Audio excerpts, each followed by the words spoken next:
Muchas gracias, Manuel. Buenas tardes. Agradezco mucho la invitación. Am, Preparé una pequeña presentación para introducir el tema. Si están de acuerdo, voy a compartir pantalla y será algo breve y posteriormente iniciaremos con el taller en sí. Em, bueno, así se llama el taller, ya lo conocen. Eh, Primero voy a dar una breve charla sobre el papel de la ciencia ficción en la actualidad y las bases teóricas de lo que yo llamo exohegemónico, que es un neologismo. Después veremos el personaje de ejemplo y finalmente analizaremos algunos de los personajes que ustedes están creando. Es un taller muy breve, así que intentemos extraer todo el provecho posible. Aquí lo que están viendo es como una viñeta de un cómic mexicano que se llama Isla Paraíso. Em, y el resto de las imágenes que ilustran esta pequeña presentación son sobre todo de cómics de América Latina, lo más actuales que encontré. La ciencia ficción pues ahora en esta época. Eh, ¿Por qué la ciencia ficción? Tomando en cuenta que ustedes estudian en su mayoría periodismo, en- deben estar al tanto de la, digamos, cierta preponderancia que hay sobre noticias que tienen que ver con tecnología y en menor medida con ciencia. Y bueno, la ciencia ficción es un género que ha estado presente en la literatura desde pues se considera que desde el Frankenstein de Mary Shelley, ya en el siglo XIX, pero sobre todo a principios del siglo XX en el mundo anglosajón comenzó a tener cierta relevancia dentro de la cultura popular. Poco a poco fue llegando a otros lugares. En México, por ejemplo, cumplimos hace 2 años los 100 años de la primera novela de ciencia ficción mexicana y fue lentamente transformándose de un género menor, considerado solamente para consumo fácil, para llenar el tiempo, para entretener a las personas con poca cultura, en algo que se le puede sacar mucho mayor provecho sin que eso evite que la industria cultural pues, siga produciendo productos de consumo masivo. La ciencia ficción considero que es una de las herramientas más agudas que tenemos en esta etapa de la humanidad, que algunos llaman antropoceno, otros llaman la etapa superior del capitalismo, la posmodernidad, incluso la posmodernidad, como quieran llamarla, esta época en la que estamos viviendo. La ciencia ficción es una gran herramienta para entender y expresar la realidad actual que está tan tecnificada. Podemos definir a la ciencia ficción como una manifestación cultural de carácter especulativo que expresa esperanzas y ansiedades motivadas por la ciencia y la tecnología de su época mediante la transfiguración del presente. Esta definición es la que el seminario al que yo pertenezco llegó tras unas muy largas deliberaciones, porque definir la ciencia ficción es una tarea compleja. No existe una definición de así absoluta, definitiva. Todas son, digamos, aproximaciones debido a lo complejo que es la compleja que es esta expresión artística. Desde el Nautilus de Julio Verne, que todos conocemos, y la máquina del tiempo de H.G. Wells, hasta las ovejas eléctricas de Philip K. Dick, los heptápodos de Ted Chiang, la ciencia ficción ha parecido estar al menos un paso adelante de la realidad. Genera esa sensación. Hay que tomar en cuenta que nunca había existido un género narrativo articulado desde la razón iluminada, la razón que surgió con la ilustración y con una vocación de futuro, como la ciencia ficción. O sea, la fantasía, las narraciones míticas, esas han acompañado al ser humano desde que tenemos memoria, desde que tenemos registro, pero que estuviera anclada en esta razón, que de alguna forma va llevando a la ciencia y a la tecnología, como se entienden desde lo que llamamos hoy Occidente, es algo prácticamente, pues al menos único de la ciencia ficción cuando inició. Hoy en día hay más expresiones que tienen que ver con tecnología y conciencia, pero en un principio, hablamos a finales del siglo XIX, es la ciencia ficción, digamos, la que va a la par de la revolución industrial. Sin embargo, por más que a la ciencia ficción se le atribuyan propiedades videntes, la verdad es que habla siempre desde el presente. No solo desde el presente, sino habla del presente. Esto, como ustedes sabrán, es inevitable para cualquier artista hablar de su presente. Sin embargo, vale la pena hacer este énfasis en cuanto a la ciencia ficción porque muchas personas piensan que en cierta medida es una especie de técnica para poder ver el futuro. No, se especula sobre lo que tal vez pueda ser el futuro, pero siempre totalmente anclados en el presente. Su capacidad para construir estéticas y narraciones futuristas proviene de la estrecha relación que tiene con nuestra noción de progreso a través de la ciencia y la tecnología. Nuestra noción de progreso es una parte importante. Hay que tomar en cuenta que vivimos también una época en la que se han puesto en cuestión o se han cuestionado o se están cuestionando los elementos básicos de cierta manera de entender el mundo que dominó sobre todo el siglo XX, e incluso la noción de progreso está cuestionada. ¿Qué es realmente el progreso? Eh, ¿Qué papel cumple dentro de nuestra sociedad? ¿Qué papel incluso mítico cumple dentro de nuestra sociedad?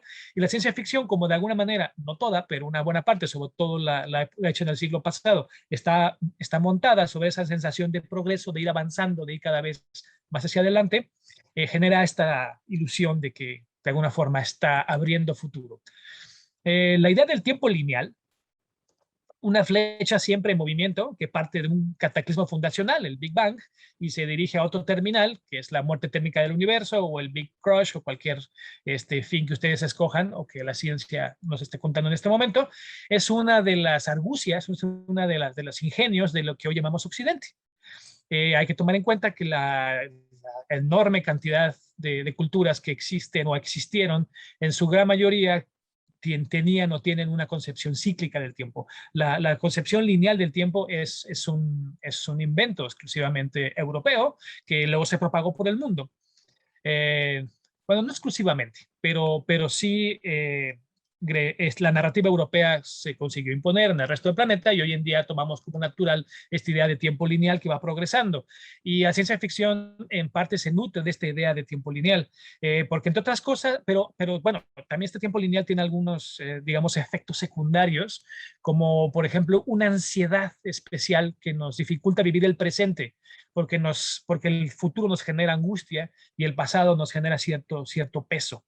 No ocurre en todo momento de nuestras vidas, pero sí hay como tenemos esta idea de un tiempo que avanza constantemente, tenemos esta como sensación de que se nos va el tiempo. En cambio, en una concepción cíclica, estas cosas son distintas. Pero bueno, esta realidad moderna y la casi divina, omnipresente presencia de lo científico y lo tecnológico son los principales elementos que sostienen la siempre renovada actualidad de la ciencia ficción. Sin embargo, el poder de este género no proviene exactamente de relacionarse con el desarrollo de la ciencia y la tecnología, sino de los efectos sociales de estos adelantos. No los aparatos, no las teorías en sí, sino los efectos que generan. Esto explica por qué en una sociedad hipertecnificada, al punto de una dependencia casi absoluta, la ciencia ficción resulta una carta muy poderosa en nuestro mazo a la hora de querer expresarnos y o comprender lo que estamos viviendo. La ciencia ficción cumple diversas funciones. Debido a su origen y al papel simbólico que juega en la cultura llamada popular sobre todo, no en la cultura, digamos, de las pequeñas élites ilustradísimas, y gracias a su amplia diseminación, cumple con funciones míticas también. Es decir, posicionar elementos narrativos en el imaginario colectivo que nos permiten entender la realidad. En ese concepto de mito, no en el concepto de mentira o de leyenda que está contando algo fantástico, sino mito como herramienta social, colectiva, para entender la realidad y nuestro universo.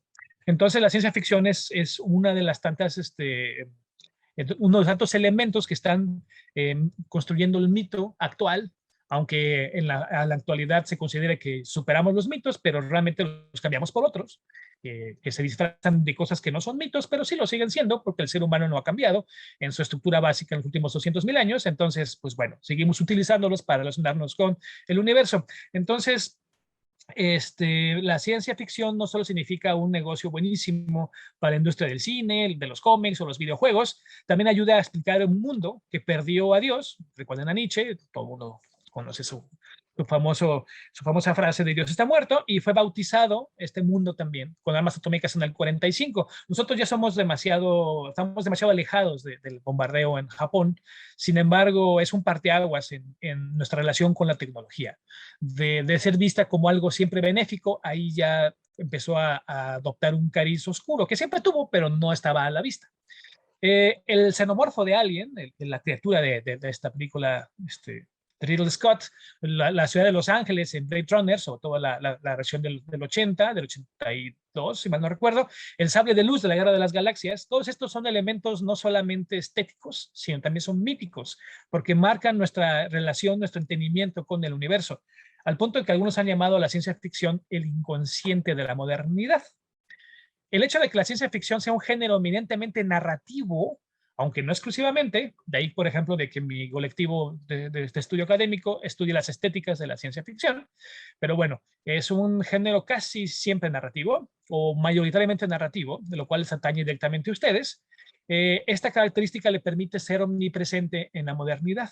Como saben, el Homo sapiens es un animal simbólico y narrativo.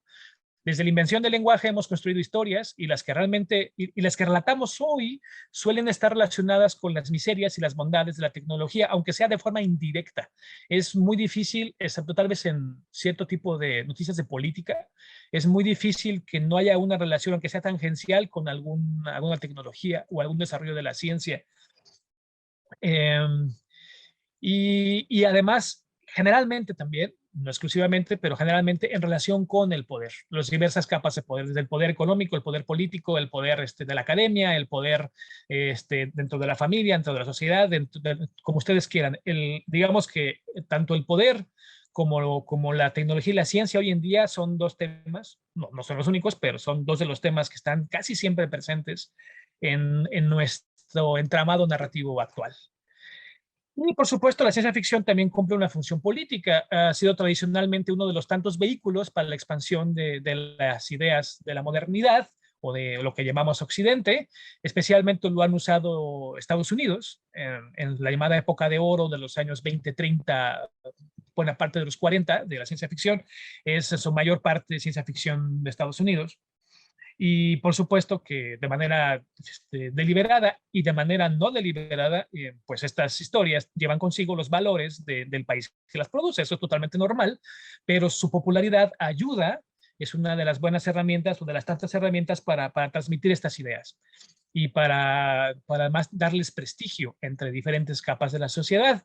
Debido a ello, al menos en experiencia en México, y en buena parte de América Latina, las élites nacionalistas de países como el mío, hasta antes de lo que se llama neoliberalismo, que comenzó a finales de los 80, trataba muy mal a la ciencia ficción. La veía como un producto de baja calidad que en el fondo escondía ideas imperialistas, yanquis.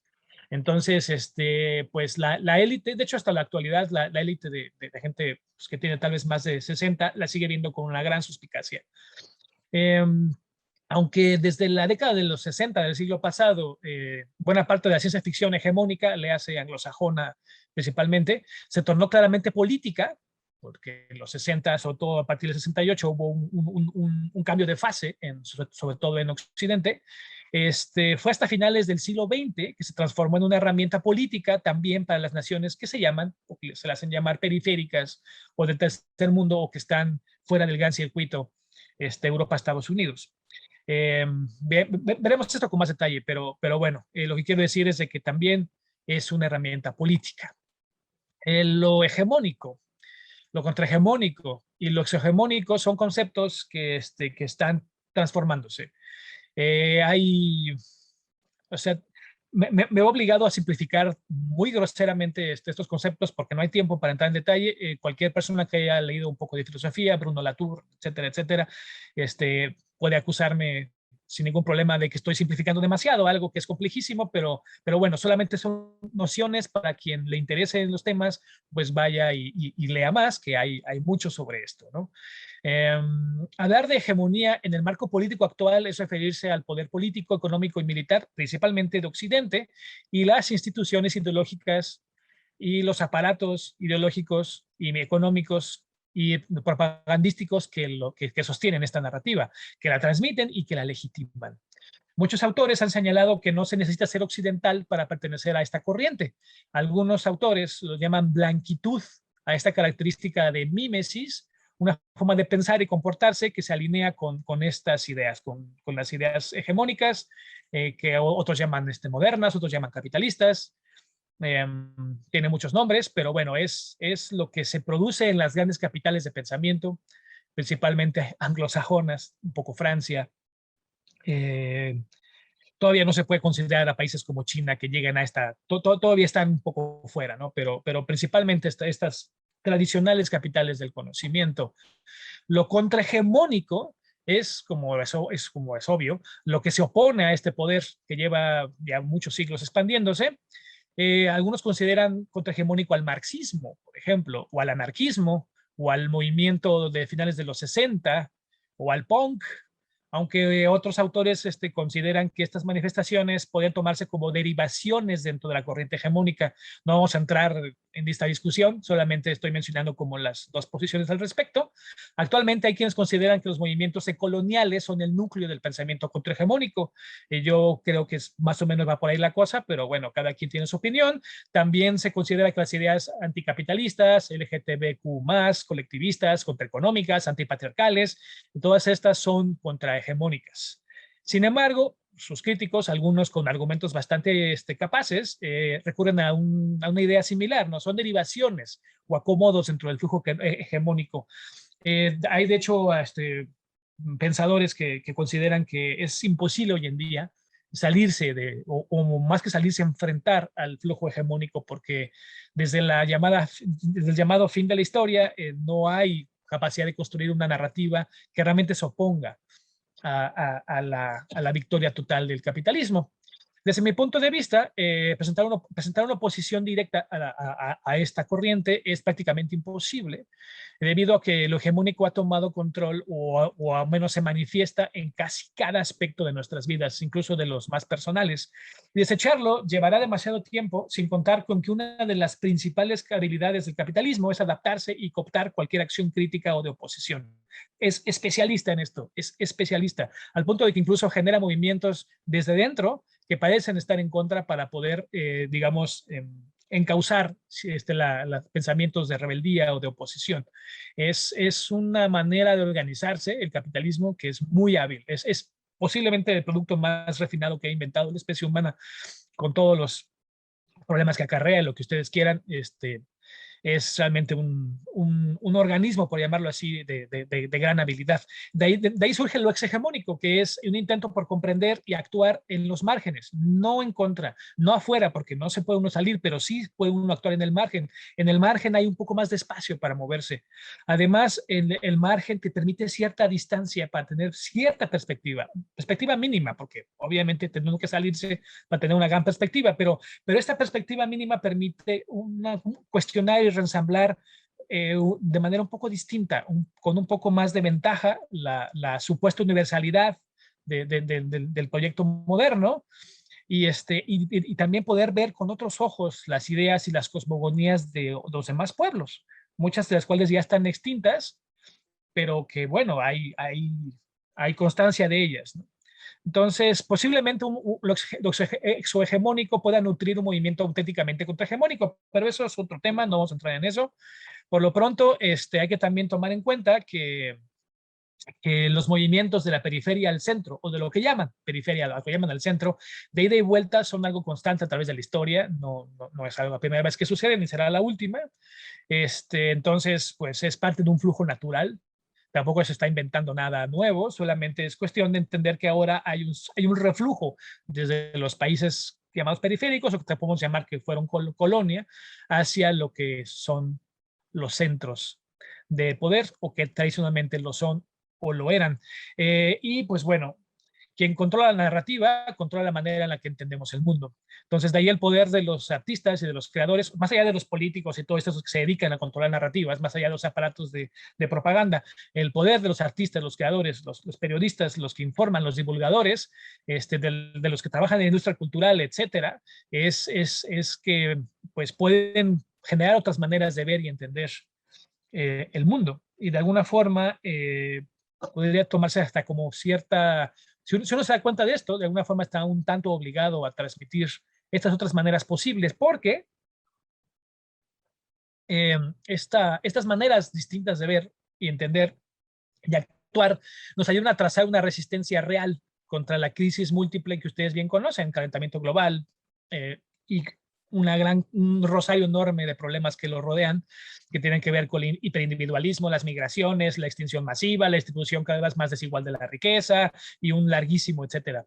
Y hay muchísimos pensadores que advierten que las líneas están convergiendo en una cosa que puede llamarse la gran crisis, posiblemente la crisis más importante que ha tenido el ser humano hasta ahora. Entonces, lo hegemónico adquiere aquí mayor relevancia porque puede permitirnos pensar un poco desde afuera otro tipo de soluciones. Otro tipo de maneras de entender incluso el tiempo, una manera que no sea lineal exactamente, tal vez regresar a lo cíclico y recuperar ideas que han sido descartadas por atrasadas, irracionales o míticas o incluso místicas. Eh, digamos que uno tiene un poco más para dónde hacerse cuando piensa desde el margen. Y a la creación de un personaje, cuando pretendamos crear un personaje desde lo hegemónico, conviene tomar en cuenta que la única regla fija es que las reglas que ustedes conocen pueden y deben ser hechas a un lado, porque si continúan con la inercia, pues entonces no estarán realmente aprovechando el poder del margen, porque por más que sean reglas que nos parezcan correctas o que comulguemos con ellas, vale la pena arriesgarse, que esa es como para mi idea central de todo esto, arriesgarse a la hora de buscar crear algo nuevo. Necesitamos desaprender en vez de construir para poder organizar de otra forma.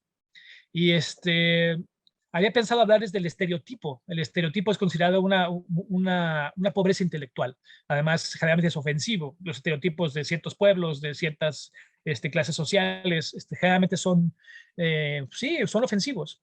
Sin embargo, por ejemplo, es un ejemplo nada más esto de los estereotipos. Rechazarlos por sistema, porque son algo que hiere a otras personas. O sea, no digo que los reproduzcamos, sino que nos preguntamos a qué se debe que durante tanto tiempo hayan funcionado. ¿Cuál es la razón por la cual, de hecho, todavía en el subsuelo de las sociedades persisten? Porque aunque tal vez ya no se mencionen en voz alta, están presentes de otras formas. No tanto que si son reales o no, porque en su absoluta mayoría, si no es que todos, no lo son, ¿no? Los estereotipos de los mexicanos que yo conozco, pues no tienen nada que ver con el México que yo conozco, que yo vivo. Sin embargo, lo que sí es interesante es preguntarse a qué se debe su existencia, a qué se debe que perdure. Y esa es otra característica de lo que yo llamo exohegemónico, o sea, no solamente rechazar lo que no estamos de acuerdo, o sea, sí, no tenemos que usarlo ni nada de eso, pero sí preguntarnos por qué está ahí, por qué hay gente que lo utiliza, no solamente negarlo y ya, porque al negarlo estamos también negándonos en parte entender ciertos fenómenos del mundo. Recuerden, la auténtica diversidad, la diversidad libre de ideologías, la diversidad libre de reglas, corrientes sociales, estipulaciones, mediciones, etcétera, etcétera, etcétera, solo puede darse desde adentro de nosotros, desde la observación, desde la escucha y la comprensión. Escucha, comprensión, observación. No hablar tanto, estar más bien atentos para poder apreciar los detalles, apreciar las diferencias, apreciar digamos, los intersticios en donde se alcanza a ver la gran, enorme diversidad que existe en contra de las reglas generales enormes. Porque un creador, un contador de historias, una persona que utiliza la palabra escrita sobre todo para comunicarse, será más rico cuanto más rica sea la diversidad en la que se mueve y desde la que está hablando o escribiendo. Pero bueno, no sé si les llegó el modelo de personaje. Este es un personaje de la novela que estoy escribiendo. Es una mujer que nació en un lugar llamado Nuevo Pátzcuaro. Hay un Pátzcuaro actual que está a la orilla de un lago en un estado llamado Michoacán, en México. Este lago ahorita está totalmente destruido debido a que está muy contaminado, pero bueno, esta es una historia ambientada en el futuro en el que este lago está renovado y es un lugar maravilloso.